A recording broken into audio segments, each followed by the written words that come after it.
HMRC has recently announced some major changes that are coming up in 2026 and that will affect sole traders and landlords. Starting from April 2026, MTD or Making Tax Digital for income tax self-assessment will apply to landlords in UK with gross property or self-employment income of over £50,000. I'm Rashid, and in this video we'll discuss what are the changes and how will they impact sole traders and landlords. First, what is MTD ITSA? MTD stands for Making Tax Digital for income tax self-assessment, and from April 2026, if you earn over £50,000 from self-employment or property and your combined gross income is over £50,000, you will need to file through MTD. Now, MTD ITSA, what does that mean? MTD stands for Making Tax Digital for self-assessment, and from April 2026, if your gross income is over £50,000 from self-employed or property, you will need to file quarterly returns. Now, what does gross income mean? It means that the threshold is before deduction of any expenses, and it includes combined income from property and self-employment. So if your self-employment gross income is £30,000 and rental income is £25,000, the gross is over £50,000. Now, who must comply with these requirements? Number one, landlords, UK or non-UK residents with gross income of over £50,000.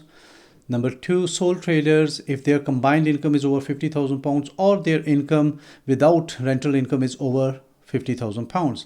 Now, property partnerships, it is applicable to the individual members. Next, what to do, what needs doing now.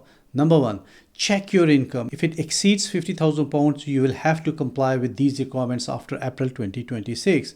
Number two, use any MTD compliant accounting software or speak to your accountant. He will guide you. Number three, you have to keep digital records. Do not wait. Get familiarized with it. Start keeping your records digitally. Then make your notes. Keep your records that can be presented and submitted with HMRC on quarterly basis. Remember, your annual self-assessment declaration will still need filing even when you are updating your income on quarterly basis.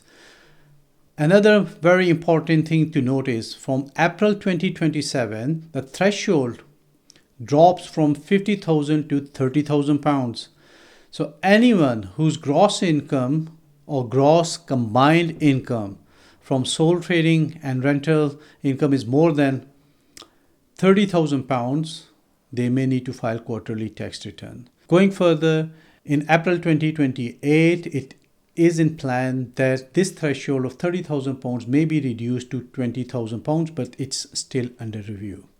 Now, you've got the information. If you need help with filing your returns, knowing how to do it and which softwares to use, you can contact our offices. Details are given on the screen.